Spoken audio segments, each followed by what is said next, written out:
What's up guys, कैसे हो आप सब? I hope you all are fine. And हम लोग logical reasoning based on arrangements की एक्सरसाइज कर रहे थे अरुण शर्मा की बुक से। एंड अब हम करने जा रहे हैं क्वेश्चन नंबर 32, 34। ये इतना कॉम्प्लिकेटेड क्वेश्चन है, मुझे 1 घंटा लग गया इसका सोल्यूशन निकालने में। और लास्ट में पता चला ये बी की जगह यहाँ डी है, ये मिसप्रिंट था। ठीक है, तो आप लोग भी ठीक कर लेना, दिस इज डीज हस्बैंड। ठीक है, अब इसे रीड करते हैं। 4 families decide to go for a picnic to Jhumri Talaiya and agreed to meet at a place called Rani का तालाब। ठीक है, before moving for the picnic 4 families थी, ध्यान रखना 4 families। ठीक है, वो लोग झुमरी तलैया पे पिकनिक का प्रोग्राम बना रहे थे और उन्होंने एग्री किया कि वो लोग रानी का तालाब पे मिलेंगे before moving for the picnic. ठीक है, अब 1 family हैज नो किड। ठीक है, एक फैमिली ऐसी है जिसके पास कोई भी किड्स नहीं है। While the others have at least 1 kid.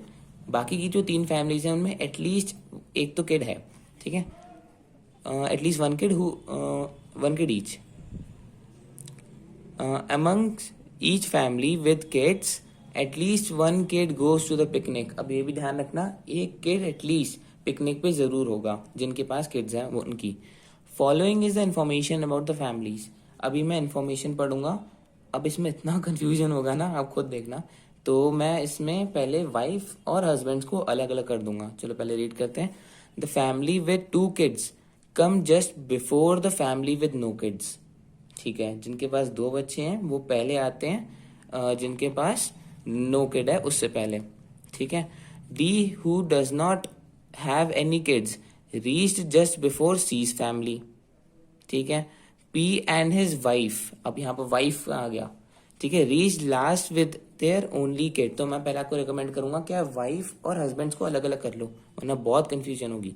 ठीक है, so these are the wives and these are the husbands. अब यहाँ पर देखो, पी एंड हिज वाइफ मतलब पी और उसकी वाइफ, मतलब पी इज अ हस्बैंड।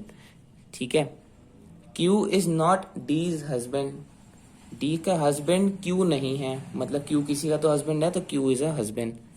ठीक है, B come before D N है, ये नहीं है। R stays farthest from the place and he is a good singer. यहाँ गुड सिंगर का यहाँ से कोई लेना देना नहीं था, लेकिन उन्हें ही दिखाना था, ये दिखाने के लिए कि आर इज अ हस्बैंड। ठीक है, S explains that his sun, that means S is also a husband. तो 4 families के 4 हो गए हस्बैंड्स। बाकी जो ए बी सी डी हैं वो वाइफ्स हैं, A B C and D. ठीक है, अब कोई कंफ्यूजन नहीं होगी। अब स्टार्ट करते हैं पढ़ना। D who does not have any kids reached just before C's family. C से जस्ट पहले डी पहुंचा, दिस इज सी, एंड इससे पहले डी पहुंचा। डी के पास कितने किड्स हैं? 0 किड्स। मैं नीचे किड्स के नंबर्स लिख दूंगा, जस्ट बिफोर सीज फैमिली। ठीक है, P and his wife reached the last with their only kid. ठीक है, लास्ट में कौन आया? जिसका एक ही बच्चा था, या तो वो यहाँ पर आएगा या फिर सी का ही होगा, अभी देखते हैं लास्ट में।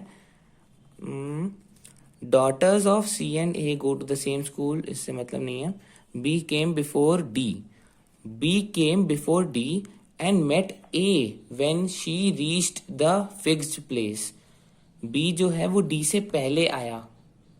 ठीक है, और जब वो आया तो उसने ऑलरेडी ए को देखा था, and A when she reached the fixed place. तो मतलब ए जो था वो बी से भी पहले आया था, तो डी से पहले बी एंड बी से पहले ए।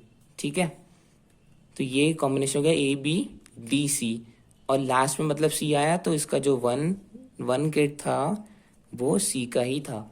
ठीक है, R stays the farthest from the place and he is a good singer, इससे भी अभी कोई लेना देना नहीं है। ठीक है, S explains that his son could not come because of exams। Wait, पहले हम ऊपर वाला पॉइंट फिर से पढ़ते हैं। देखो, हमें ये तो पता चल गया था कि बी जो है वो डी से पहले आया है, जस्ट पहले। और यहाँ फर्स्ट पॉइंट में लिखा है the family with 2 kids came just before the family with no kids, तो मतलब बी के कितने बच्चे हुए? 2, तो बी के 2 किड्स हो गए। एंड यहाँ पर क्या लिखा था कि C and A go to the same school, the daughters of C and A go to the same school, मतलब A की भी एक डॉटर है, तो A के 1 किड हो गया, B के 2, D के 0 एंड C के 1। ठीक है, अब यहाँ पढ़ते हैं।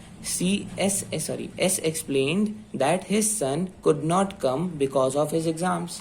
अब ऊपर लिखा था कि जिनके पास किड्स हैं उनका एटलीस्ट एक किड पिकनिक पे आया है, लेकिन एस का जो एक सन है वो पिकनिक पे नहीं आया, मतलब एक आया है, तो उसके 2 किड्स हुए मतलब, तो एस जो है वो बी का हस्बैंड है, तो एस बी का हस्बैंड हो गया। ठीक है, अभी थर्ड पॉइंट में क्या लिखा था?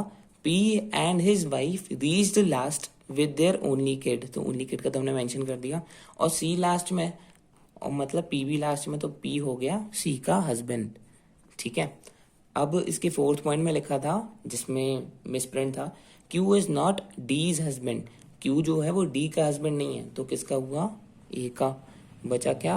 Q S P R, R हो गया डी का हस्बैंड। तो सबके हस्बैंड वाइफ पता चल गए एंड सबके किड्स पता चल गए।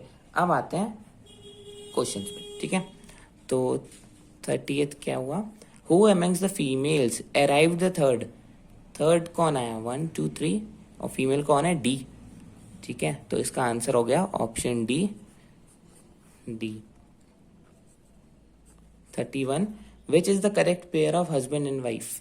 एस एंड डी नहीं, P and C yes, Q and C no, and S and A also no, so P and C is the correct answer, B, P and C।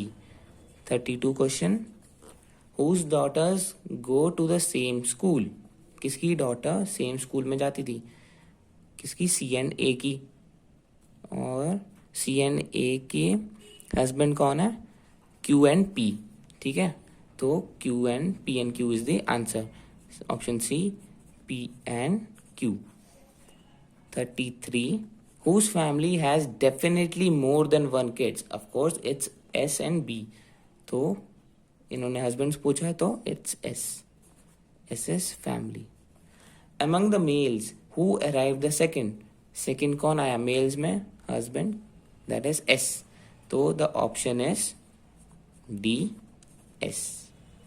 ठीक है, तो I hope आपको समझ में आ गया होगा। इस क्वेश्चन में लिटरली बहुत मेहनत लगी है, तो समझ में आ गया हो यार तो लाइक और शेयर कर देना। ठीक है, एंड कोई डाउट हो तो उसे कमेंट सेक्शन में लिख देना, and I see you in the next video. Thank you so much for watching.